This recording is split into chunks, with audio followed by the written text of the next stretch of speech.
बद से बदतर होते गए और सीबीआई को अब इस तरह के एफआईआर्स की याद आ रही है। दरअसल हिंदुस्तान का लोकतंत्र जीवंत है। विपक्ष ने घुटनों के बल मोदी सरकार को मणिपुर प्रकरण में खड़ा कर दिया है और इसकी वजह से जो भी थोड़ी बहुत कार्रवाई हो रही है वो हो रही है, नहीं तो प्रयास पूरी तरह से हिंसा की आग में बलात्कार, व्यभिचार और अत्याचार की जो पीड़ा जो महिलाएं भोग रही हैं उनकी यंत्रणा को नज़रअंदाज करके कैसे वोटों की जुगत भिड़ाया जा सके, इसी कोशिश में वहाँ की एन वीरेंद्र सिंह की सरकार है और दिल्ली में बैठी जो मोदी सरकार है। इसीलिए ये एक बड़ा पाप है और इसके लिए कभी भी मणिपुर की जनता उन्हें माफ़ नहीं करेगी। बंगाल में लोकतंत्र लाचार है, मानवता शर्मसार है। ममता दीदी के सह पर आज बंगाल में अपराधियों, गुंडों और दंगाइयों का राज है। कानून व्यवस्था ध्वस्त है, जनता त्रस्त है। ममता राज में तृणमूल पार्टी अपराधियों को संरक्षण दे रही है, उनका पोषण कर रही है। अनुराग ठाकुर ने सवाल खड़े किए। अनुराग ठाकुर बदहवास और बौखलाए हुए दिख रहे हैं। दरअसल लोकसभा से वोटों का प्रतिशत विधानसभा में बीजेपी का कम हुआ और विधानसभा के बाद जनता ने बिस्तर गोल कर दिया पंचायत चुनाव में। अब उस भाजपा के नेता हैं वो, जनादेश का सम्मान करना भी नहीं आता है कि अगर इतनी सारी कठिनाइयां हैं फिर भी जनता गोलबंद होकर के ममता दीदी को ही वोट क्यों करती है। जिस दिन ये समझ में आ जाए उसके बाद ही उन्हें बंगाल पर कोई टिप्पणी करनी चाहिए। INDIA पार्टियों की विपक्षी सांसदों के मणिपुर दौरे पर बीजेपी के सांसद मनोज तिवारी ने कटाक्ष किया है। उन्होंने कहा है कि वहां मणिपुर की स्थिति का विश्लेषण करने के बजाय वे हवाई अड्डे और हवाई अड्डे से अपने रास्ते की तस्वीरें पोस्ट कर रहे हैं। तो क्या वे राजनीति पर्यटन पर हैं? वे संसद में चर्चा कराने पर विचार करना चाहिए। देखिए, बहुत अप्रत्याशित बयान नहीं है।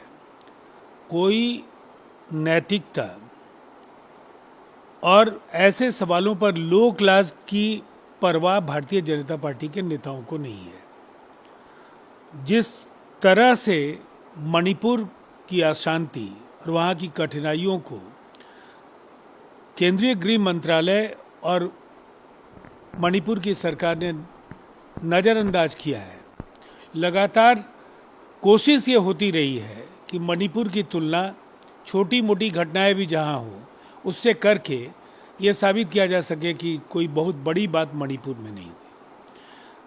अब अगर विपक्ष के नेताओं का वहां गठबंधन जा रहा है तो फिर ऐसी शर्मनाक टिप्पणियां, दरअसल भारतीय जनता पार्टी की यही सच्चाई है और ये शैली उन्हें ही मुबारक हो। राजनीतिक दल दौरा कर सकते हैं और मुझे उम्मीद है कि न केवल ऐसी परिस्थितियों से में बल्कि अन्य समय में भी राजनीतिक दलों को पूर्वोत्तर में रुचि लेनी होगी और वे दौरा करेंगे और हमारे सामने आने वाली कठिनाइयों का और चुनौतियों को देखेंगे। मेघालय के सीएम कॉनराड संगमा ने INDA के विपक्षी पार्टियों के सांसदों के मणिपुर दौरा को लेकर के बात कही है। विपक्ष को नसीहत देने के बजाय अपने गिरेबा में कॉनराड संगमा क्यों नहीं झांकते हैं। कुछ दिन पहले तक उनकी बीजेपी के साथ चुनाव के पहले सरकार थी और बीजेपी ने उनको औकात बताने के लिए विधानसभा चुनाव खुद लड़ना तय किया।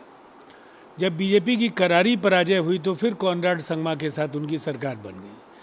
अब कॉनराड संगमा बीजेपी की जुबान बोल रहे हैं। दरअसल विपक्ष की दिलचस्पी अगर वहाँ नहीं होती तो भाजपा के 9 वर्षों का या 10 वर्षों का जो शासन है, इसके पहले लगातार वहाँ कांग्रेस और इंडिया में शामिल अनेक दलों के जनप्रतिनिधि वहाँ जीतते रहे हैं और वहाँ के विकास कार्यों में वो रुचि लेते रहे हैं।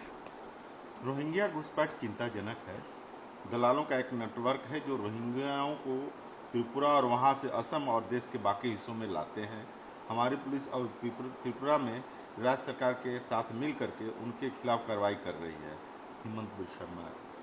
हिमंता बिश्वा शर्मा की लोकप्रियता तेजी से घटी है और दरअसल हिंदू बनाम मुसलमान, मदरसे, रोहिंग्या, ये कुछ ऐसे नारे हैं जिससे अब असम की जनता के भी कान अब थक गए हैं। सुनते सुनते ऐसे नारे, विकास कार्यों की बात हिमंता विश्वा शर्मा नहीं करते हैं। भ्रष्टाचार और बेईमानी की बुनियाद पर खड़ी जो उनकी पार्टी है और जिसके वो नेता हैं, उन पर खुद अनेक भ्रष्टाचार के आरोप हैं। विकास कार्यों की अनदेखी के कारण जनता उनसे काफ़ी नाराज है और आने वाले समय में इंडिया एक जबरदस्त जीत वहां हासिल करने जा रही है। लोगों का ध्यान बांटने के लिए वो ऐसे मुद्दे उछालते रहते हैं। नमस्कार, मैं हूं मानक गुप्ता।